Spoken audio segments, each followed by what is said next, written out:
welcome to the debate. I'm your host Sana Maqbool with you at PTV WORLD. In today's show, we will be talking about the situation in India with regards to what is going on in terms of media freedom and, of course, the right of journalists to be able to report effectively and objectively, something that has been denied to them since the Modi regime has come into power. We know that Prime Minister Modi has been averse to questions by the journalists for some time now. He is not responding to any of the media queries, but has only come up on media channels and interviews which are fakes, which are by friendly media, who are actually just talking about the agenda that the regime follows, the ideology that it talks about, and of course questions which are not the right questions or the tough questions that need to be asked from the Prime Minister. This of course has been done for a while now, along with so many other measures that have curtailed the space that should be given to the journalists to be able to express themselves freely. Media in general has come under a lot of scrutiny, with some channels also being banned, with journalists given a lot of threats, being taken to police stations as well. This has been going on throughout India as well as in Indian-occupied Jammu and Kashmir. Because of all of this, of course, this has a huge impact on the way that the country is run, since we all know that media is a very important pillar of a democracy. And since whatever has been going on with regards to the Modi regime is not in line, this is something that is, of course, puts India as a democratic state into question. We'll discuss all of the other measures that India has taken with regards to media freedom in detail in the show. We also, in our second segment, will take a look at the situation in Pakistan with regards to what is going on in terms of CPEC and development projects, particularly with relation to Gwadar and Balochistan province. In the recent visit to China, Prime Minister Imran Khan has reiterated his resolve to uplift the Balochistan province and has also talked about how the second phase of CPEC will particularly benefit this province. However, in a recent interview with Dr. Eric Lee, the director of the advisory committee of the China Institute at Fudan University, the Prime Minister Imran Khan also talked about the suspicions that the West have with regards to Gwadar project and the CPEC. He also expressed his concerns and his amazement at what sort of suspicions could there possibly be and why they are there in the first place, when the economic uplift of the country is his first priority. And as the Prime Minister of the country, the citizens and their geo-economic security and development is what he is striving for and his government is striving for. So we'll discuss that in further detail in the show as well. With me, as you can see, is Raja Faisal and Farrukh Pitafi in the show. Thank you very much for being a part of the show once again. And then, of course, we will be joined online by our respected panelists as well, who are going to be joining us soon. I'll introduce them as they come online. With regards to, of course, what is going on in India and the press freedom, of course, is a huge question mark in India, something that we see that the Modi regime has not allowed the journalists to express. This puts so much at stake, and a lot of it is, of course, put under question. We've been joined by Mr. Anwar Iqbal, who's a senior journalist, and we will soon be also joined by Kamar Chima, who's a foreign affairs expert. Welcome to the show, Mr. Anwar Iqbal. Thank you very much. Sorry you have to see my kitchen, but that's where I had a better light. Sorry. All right. When we see the situation in India, we, of course, understand in any part of the world, in any democratic state, the freedom of media is very important.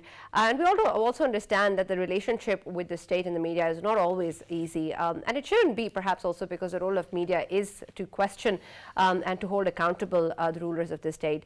But the kind of scrutiny, the kind of restrictions that are being imposed on journalists and media houses in India points to a larger problem towards the democratic development of the country. How do you see the Modi regime putting its step forward in terms of not in one aspect being able to answer the questions or allowing journalists the right or the space to be able to work freely, and then on another side also presenting a picture where they're open to certain aspects of the media, giving the answers to questions and interviews, which are of course fixed and only related to a certain agenda? Well, I think for almost a decade, that is, I would say, when Mr. Modi first came to power, India has been listed among the countries where the media is not free. When I was looking at the latest index released by this group called RSF, Reporters Without Border, and they have ranked India 142 out of 180 countries, Right. and Pakistan is 145, and Bangladesh is 152. So you can see Nepal and Sri Lanka are slightly better. Nepal is much better at 106, as Sri Lanka is 127. So you can see that India has not only gone down, but it continues to go down every year. Before, I mean, last year it was 133. Before that, it was 120 something. So it's 120 to 133 to 142. And it's for obvious reasons. I mean, this government does not believe, or at least does not seem to believe in freedom of press. They do not want dissenting voices. And it is not that just the Muslims who are sort of targeted. Of course, there are prominent Muslim journalists who have been targeted for criticizing the government, but even Hindus and some right-wing Hindus have been Right. singled out and targeted for doing so. So it is obvious that this government does not believe in a free media. Right. Let me also welcome in the debate Mr. Qamar Cheema, who's a foreign affairs expert. Thank you for joining us in the debate. With the kind of ranking that we're talking about, which places India among 147 countries with regards to freedom of press, we understand that the Indian side has, as usual, denied these claims and talked about how there is something wrong with the methodology, there is something wrong with the way it has been counted, what things have been taken into account, and it does not present a complete picture as to what is going on in India. Is there any sort of a validity in what India seems to be claiming? Well, obviously, I think what we understand that there is a systemic and institutionalized suppression of media in India. And as we are talking here, obviously the Human Rights Watch and all the global institutions, they are mirroring the press freedom in India. And they continuously bringing that there is a collapse of media under Prime Minister Modi. And new legislation is coming even just in 2020, and the way the local media is being termed as Godi media in India, and that is being taken very much seriously. The country which claims to be the largest democracy on earth, but at the same time, the illiberal democratic government the illiberalism is rising in Prime Minister Modi's tenure. So the world is trying to research and trying to know that when the countries go for the democratic exercise, but at the same time the values, democratic culture, press freedom, freedom of expression, they are going down. So there is no correlation between democracy and freedom of speech and freedom of press. And this is something strange which is coming in the developing world or the third world, that how we have to realize this kind of a dichotomy, where in the first world you find that the more democracy, more democratic values are there. But in the developing world or the underdeveloped world like India, where there is a democracy, but the democratic culture that is going down. So I think, but at the same time, if there is some voice which is coming from the global institutions, the global human rights watchdogs, or the institutions which measure press freedom, but at the same time, the governments are silent. For example, how Berlin, London, Paris, Washington looks New Delhi and its press freedom, that is difficult to see that why the governments are silent. But somehow the institutions are trying to gauge the media and giving the inputs to the governments, but they are silent. And I think this is where the trouble starts, that why the governments are not taking this illiberal values of the countries like India Right. serious, which calls it a democracy. Yeah. Anwar Saab, I just wanted to ask you, but if we look at today's India, of course, the biggest role in any field is all about, mobism, mob lynchings, mobs are RSS mobs and Hindutva ideology. They are threatening everyone, and in every field they have their persistence, and of course they are persisting everywhere. So if we look at the today's media, of course it is termed as Godi media. India's media is termed as Godi media. Don't you think? I think it has a lot to do with the Hindutva ideology, which is playing big time in today's India, and that is why we are seeing a decline in freedom of press of India. Unfortunately, it is true. I mean, this bunch of people who are in power now, they have done a lot of damage to India. India was seen across the world, whether we like it or not. It was seen as a major democratic country, as a major force in the democratic world. People used to look up to India, and that has changed rapidly now. Now India is seen as a country where one particular religious group not only dominates but does not want others to, does not even see others as Indians. I mean, see the way what is happening to the media in India is actually a reflection of on what is happening in India in general. I mean, see the way whatever happened in Kashmir, the way it's a special status was taken away. This new law that was made to deny citizenship to a large number of Muslims, particularly in Assam and the northeastern states. Then, of course, targeting Christians, Christian missionaries, and all those things that are all linked to what is happening to the media in India. And then the media itself. I mean, some media groups in India also have not only accepted this but are promoting these views. I mean, see the way they do their news, the way they just there is almost no culture of checking or rechecking fact. There's no culture of giving the other side an option to speak their mind. They've become very one-sided. I think India is on a downward slide, and it's about time that they did something to stop it. Right. Farrukh, historically speaking, with regards to what is going on in terms of press freedom, have similar measures been taken in the past, or is this marginally, fundamentally different what has happened before? Right, Sana, this is quite astounding thing that has been happening in India. Usually democracies are democracies because of the strength of their institutions, right? But we have seen, for example, L.K. Advani actually wrote about Indira Gandhi's emergency, that the press was asked to bend and it chose to crawl, right? That has been, if that was the case, then now it has become something very new and very blatant. Right now you're talking about incidents where journalists were directly attacked or killed, right? Or they are actually apprehended. But on the other side, when you look at how they actually went about it, the way a few billionaires actually took over most of the media houses. For example, India's main 5 media houses, including News Nation, India TV, NDTV, and a couple of others, News 18, these are either indebted to or are controlled by assets that belong to Ambani or some other billionaire who is actually very close to Narendra Modi. And through that, what they have been doing is, one by one, they have uninstalled or dismantled all the dissenting voices from your screens. I think a couple of people remain who are there because of tokenism, but elsewhere you will see that the entire country's national discourse has been flattened just because of this thing, that they know how to control media, they know how to censor people, and this is the concern I have for Anwar Iqbal Saab and Kamar Chima as well. Why is it that West keeps on reporting whatever happens in any other country, but regarding India, their concessions are still concessions, and they're given margin of error before this being reported? Chima Saab, if you could address that, please.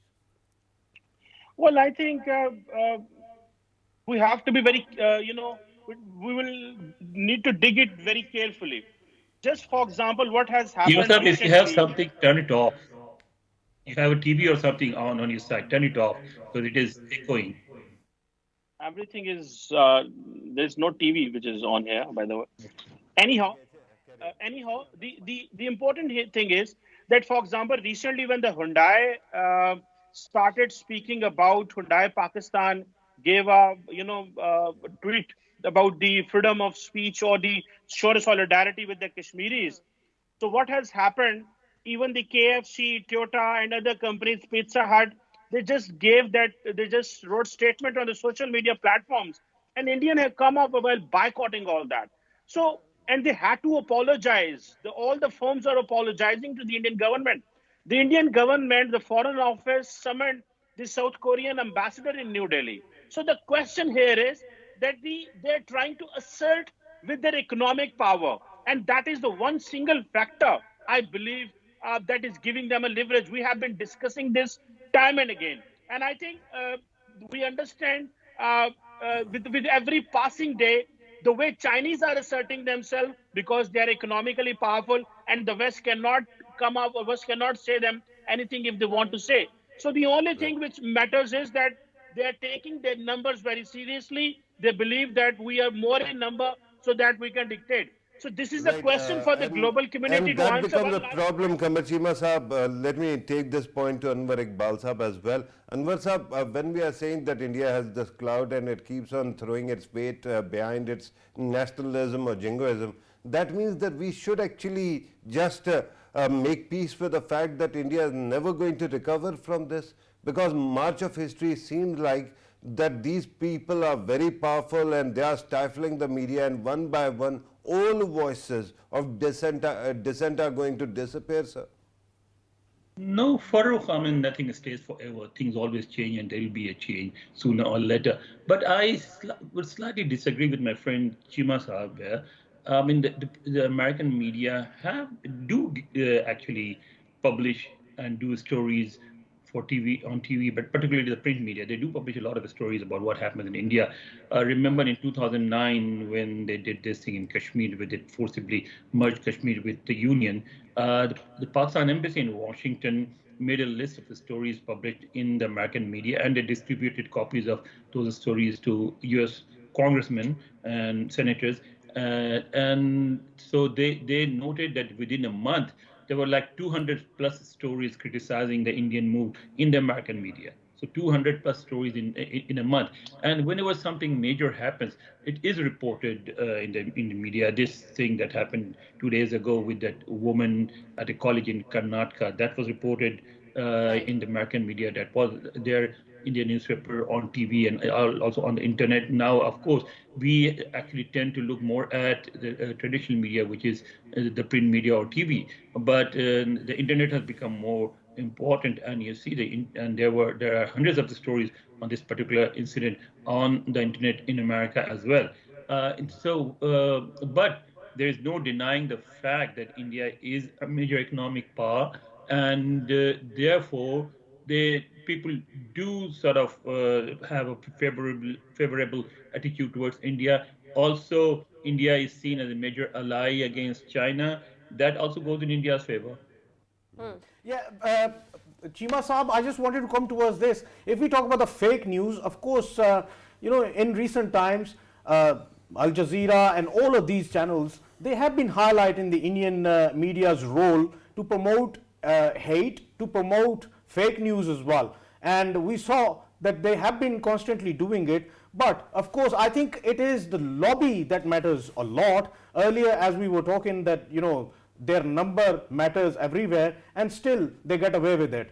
If we talk about the press freedom, if we talk about the freedom of expression, we know that when Pakistan won a cricket match against India, we saw that there were Kashmiri students within India, elsewhere. They have been, obviously chanting in favor of Pakistan, and they were jubilant about it. And later on, they were booked for certain things. And on social media, if somebody highlighted it, they were booked as well. So there is no organization related to, human rights and related to press freedom that constantly makes a fuss out of it. And if we talk about FATF, Pakistan obviously gets asked about it, but when it comes to India, nobody asks them about it. Why is it so?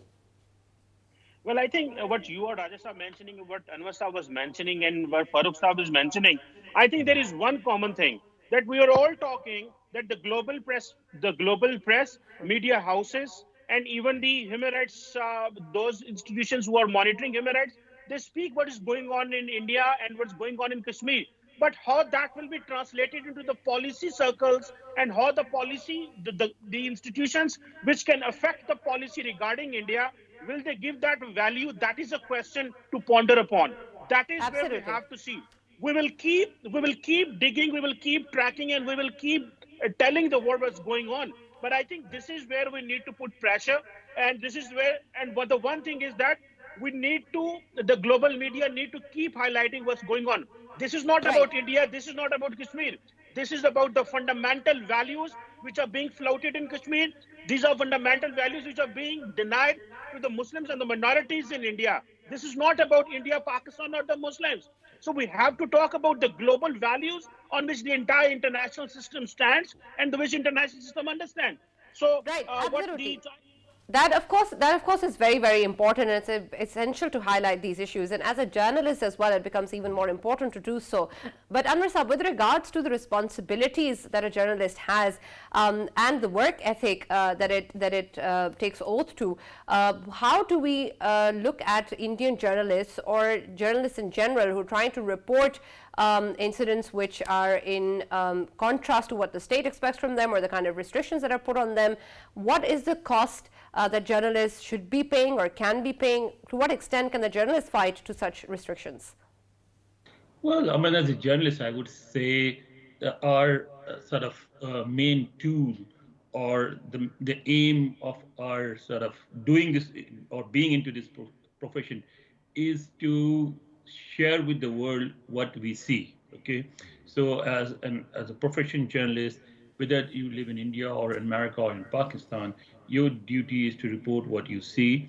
And some Indian journalists are still trying to do that, but most of them are not, as we discussed earlier.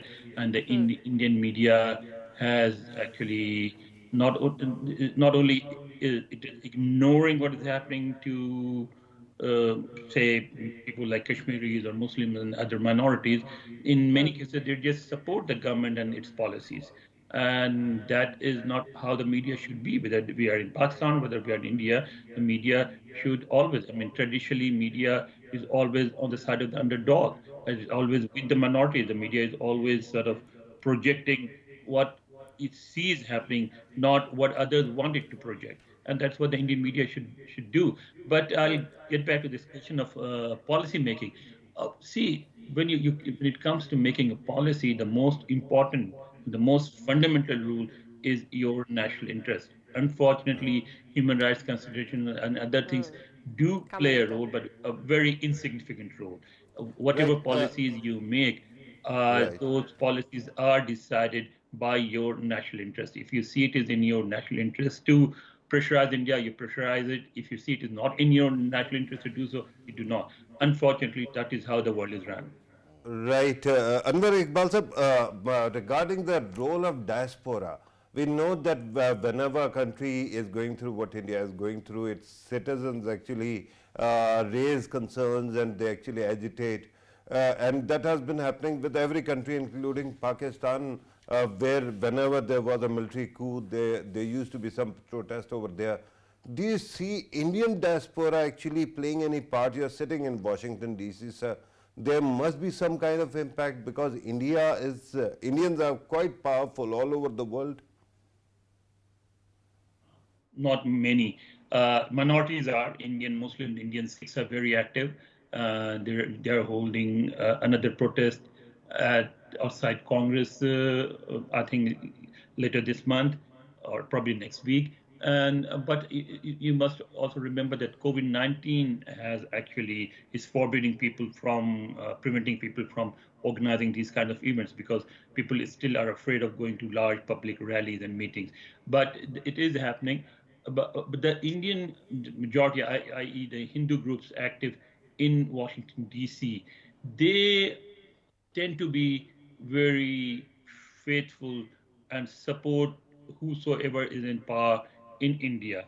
And therefore, you do not see them very active in protest against the Indian government. Yeah.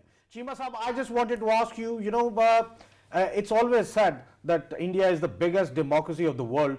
Don't you think that rather than calling it democracy, we should call it mockery of democracy of the world, the biggest one?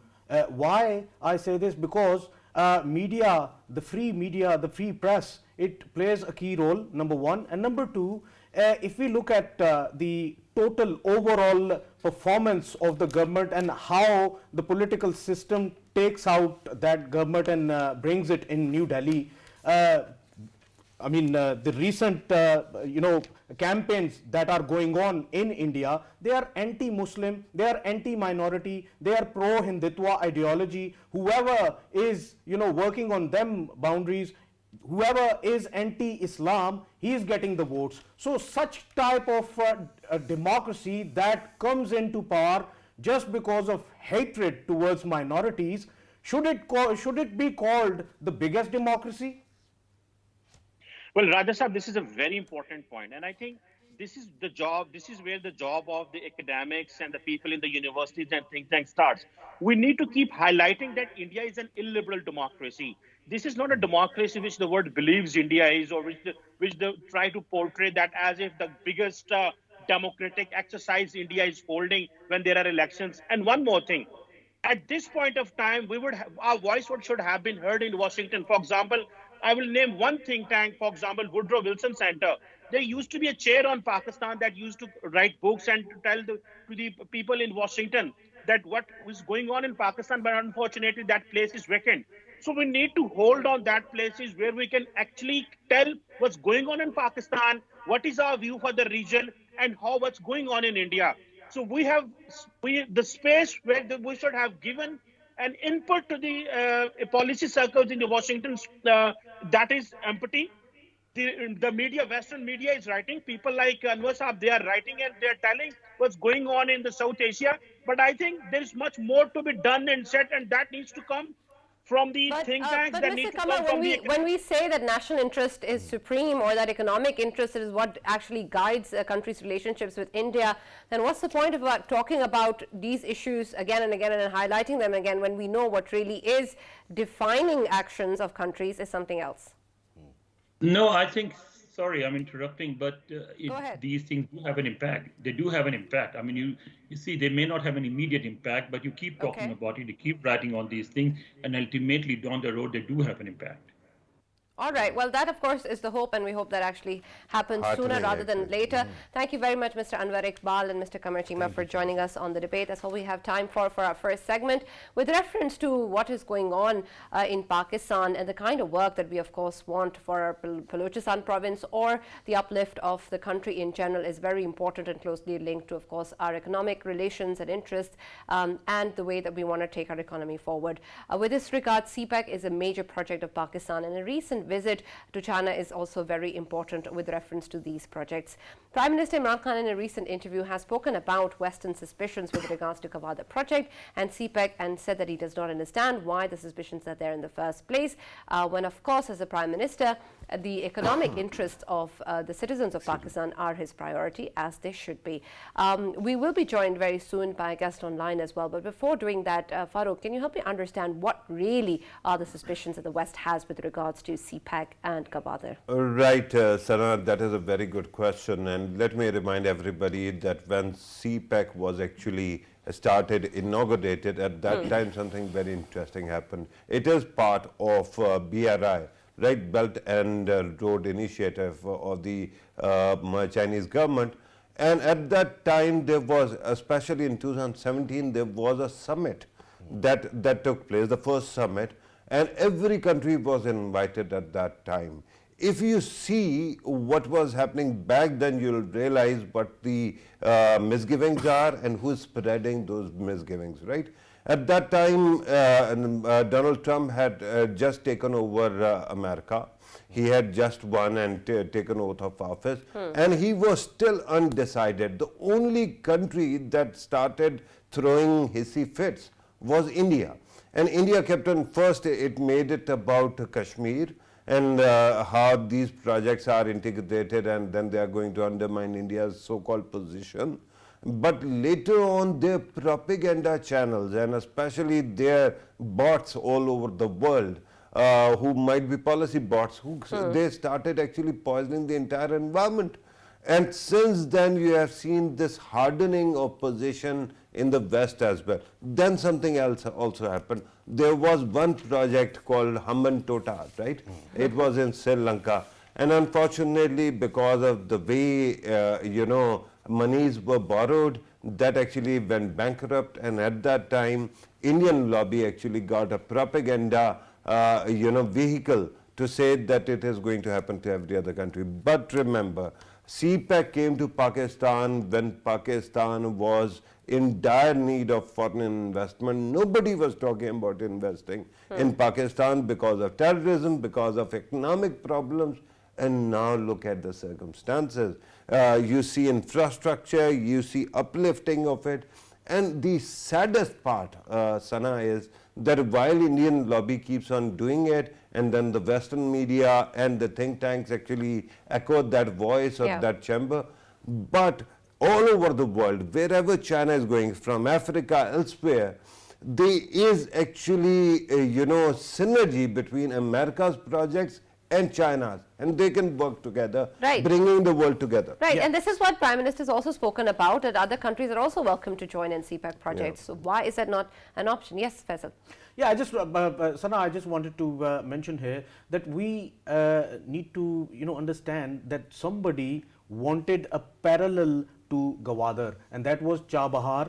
Obviously, India was investing there previously, but later on it got cancelled. So they wanted to have Chabahar, link it with Afghanistan and then Central Asian republics. So now it is not happening from that side. Obviously, Indians are not involved in that because China is thinking about investing in there as well. But I came across one of the diplomats in Islamabad, and we had a very healthy discussion about whatever is going on, and I asked him what kind of fears you being a foreigner, if you wanted to invest in Pakistan, what kind of fears you would be looking at. And he said to me that it worries me that as soon as Prime Minister Imran Khan was on a visit to China, something happened in Balochistan, and it shows that the spoilers, they timely did it because they want to portray it everywhere that whoever is interested in investing in special economic zones of Pakistan, they should take an impression that things are not very good in Pakistan and things are very odd, and if they invest, of course, it would be a disaster. But to me, I think in coming days, obviously the situation, the security situation would improve, and there are countries, Western countries as well, who are interested in investing in Pakistan, in especially special economic zones of the CPEC, and things would get improved very soon. Right. Yes, regarding Chabahar, let me clarify one point. That from start to finish, although we know that India invested heavily in building all the roads connecting Chabahar first to Afghanistan and then Afghanistan to Central Asia, but despite that fact, there is no comparison, Sana. Although both ports now, Gwadar and Chabahar, are not twinned, they are together now, they are actually complementing each other, but when you count berths, there is no comparison. Chabahar is significantly smaller. The second thing is, when you talk about Gwadar, if you have seen, it is truly a deep port, right? Exactly. And that actually, and the way it is actually in front of everything else, it builds connectivity like no other, right? So this is one aspect which is very important to understand. Secondly, of course, India's project, that project to connect Chabahar actually failed because now Chabahar, and as I pointed out, there was twinning between the two sides. But with due respect, India has not stopped doing its worst internationally propaganda. Then they have actually established channels. I don't know, a video that we were making fun of a few weeks ago, that channel is basically focused on BRI, right? Similar kind of projects are there that actually only demean every investment that takes place in any kind from China. And secondly, they are investing in terrorism. Pakistan actually generated a dossier showing how India has tried to lump together TTP and the Baloch terrorists, and together they have created this body which is going to attack all the projects. So it brings me back to the point that I made. First, until you are taken care of terrorists, of course, India will get away with a lot.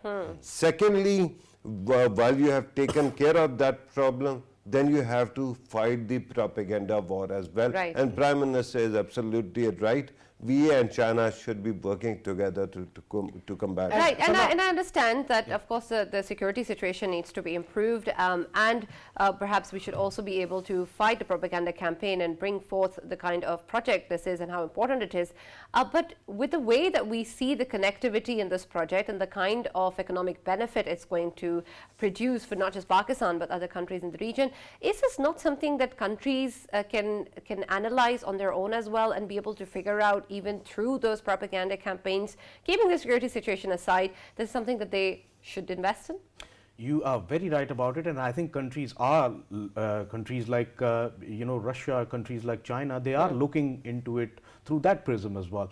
And I just wanted to highlight that since Prime Minister Imran Khan talked about enhancing connectivity of the Central Asian republics with the CPEC, I think since then the spoilers, they have invested more and more to disrupt it. Why? Because they do not want Afghanistan involved in it, because if the connectivity with the Central Asian Republic is connected to CPEC, then of course it would be through Afghanistan and it would generate an economic activity for Afghanistan as well. Right. So I think nobody wants Afghanistan to get better in terms of economy, and this is the only reason. So once you have welcomed our guest and then you have actually talked to him, there is something very interesting I will like to contribute, but go ahead. Don't worry, we will let you contribute as much as you want. Let me also welcome in the show Mr. Adnan Amir, who's a political economist. He's joined us on Skype. Thank you very much, Mr. Adnan, for being with us in the debate today. We're talking, of course, about CPEC, the impact that it's going to have in Pakistan and Balochistan, and also a particular reference to the way it is being looked at by other countries, and also the way that India is playing a role as a spoiler, as it has done in the past as well. When we talk about CPEC related projects and how the Prime Minister has also invited other countries to invest in these projects and said that there is no need for any suspicions with regards to the project, do you see any countries being more open about investing in CPEC related projects? And if yes, then which ones could potentially be more involved in the upcoming months or years with CPEC? Thank you very much. Thanks for having me. So,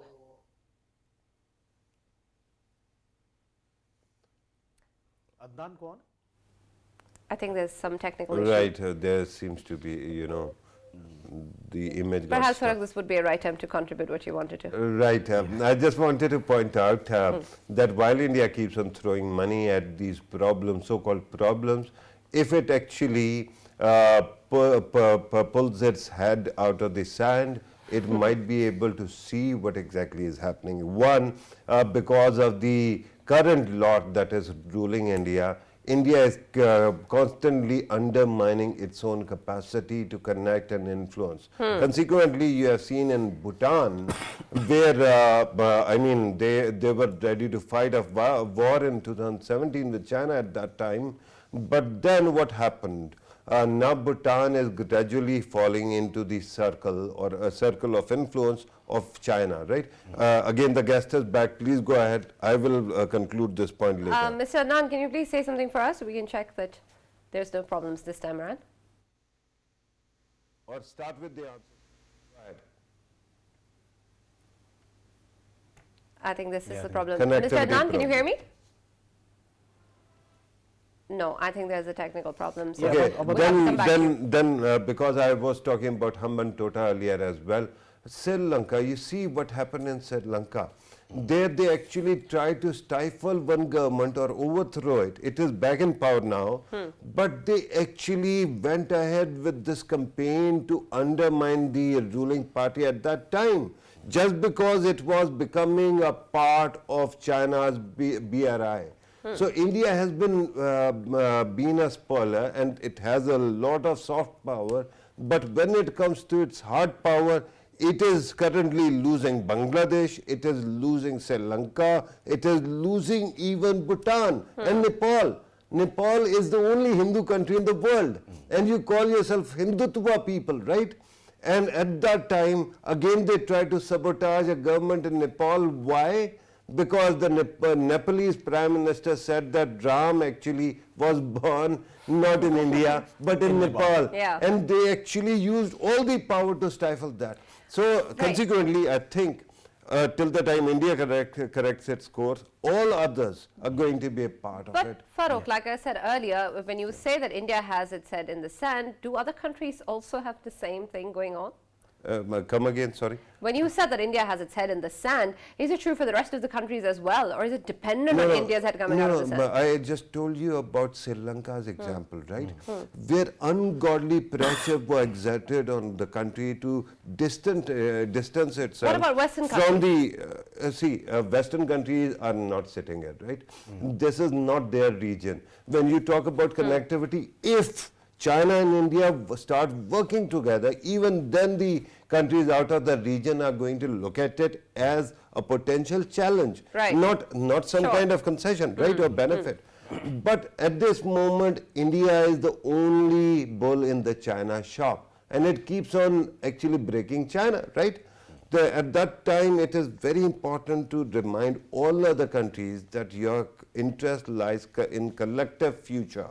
And because of that, someday I hope India also sees a reason in that, but till that time other countries one by one are going to join China's influence or circle of influence, because India only kills whomsoever it actually tries to love. We have seen it in Nepal, we have seen it in Bhutan, we have seen it in previous Afghan government's time. It doesn't help you. Yeah, Sana, if I could add something, talking about the investments, why couldn't we attract, significant investments in terms of, CPEC? I think the biggest hurdle for last 2 years we saw, that was COVID, because due to COVID, the economy obviously got disrupted throughout the world, and this is the only reason that it got delayed. But now when things are shaping up back on track, I can see that there will be countries interested in. Are there already countries who are willing, and who are they? There is. Which ones should we target? target? There is one.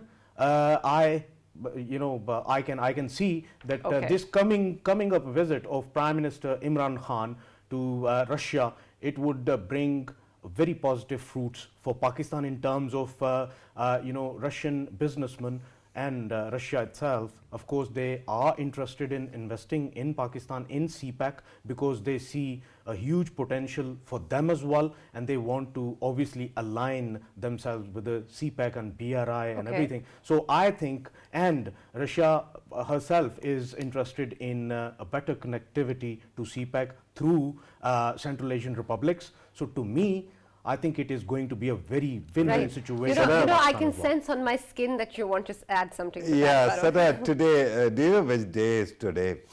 Sana, today is the day when Faisal keeps on gifting me more talking points. Yeah. For example, when we were talking about propaganda, it kind of reminded me of something very recent, particularly when Prime Minister of Pakistan was visiting China. At that time, two very interesting stories took place, were being highlighted by India's propaganda media. One, Pakistan's, nominated ambassador to America, that he is not going to be confirmed. And they kept on celebrating as their success. And all of a sudden, we got agreement, right? And now he's going there. Then the second thing was, President Putin is not going to meet Imran Khan, and they were celebrating this. Just imagine. And after that, Prime Minister is going to Russia. But we already know they celebrate really weird things. Farrukh. But this is the strangeness of circumstance. Yeah.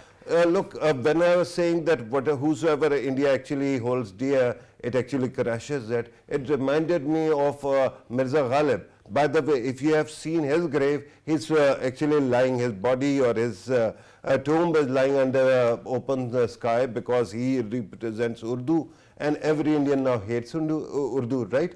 But his one statement was very good. He said that Mughal bacche kamal hote hain, jin pe marte hain, maar rakhte hain.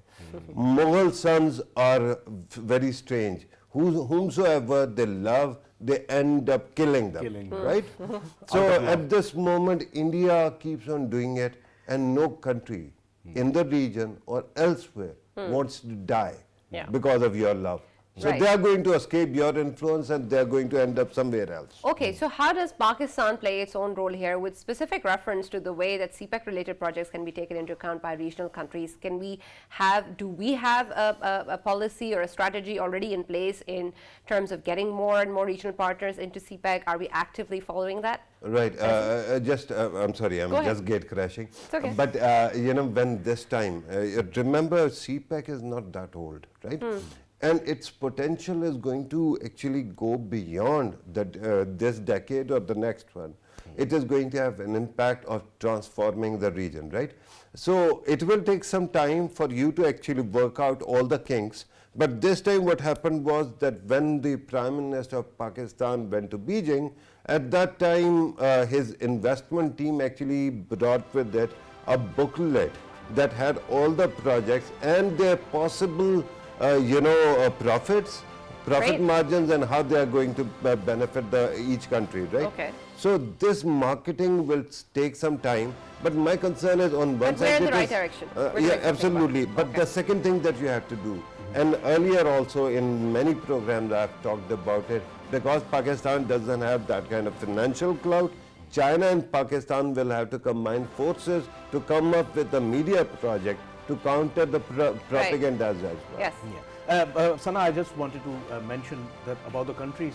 Saudi Arabia is interested, of course, in investing in Pakistan as well. And there is another very important issue I wanted to talk about. What would bring Russia more closer to Pakistan? Well, AUKUS and Quad. AUKUS and Quad in Asia Pacific, it is going to bring Russia more closer to Pakistan. Right. Trust Look at Faisal to yourself. bring in something at the end, but we have no time to discuss it. Look Yes. at yourself, not anybody else, to actually win friends. This is what I will say. Regardless of AUKUS or anything else, Quad Plus is nothing now. But AUKUS is, but you can win over Russia and every other country if you actually play on your strengths. Absolutely, and that is our priority, and Pakistan's economic strength and progress is a priority, as the Prime Minister also reiterated that himself in the interview that he recently gave. We'll be back with more news and stories tomorrow at 9. Stay tuned to PTV World.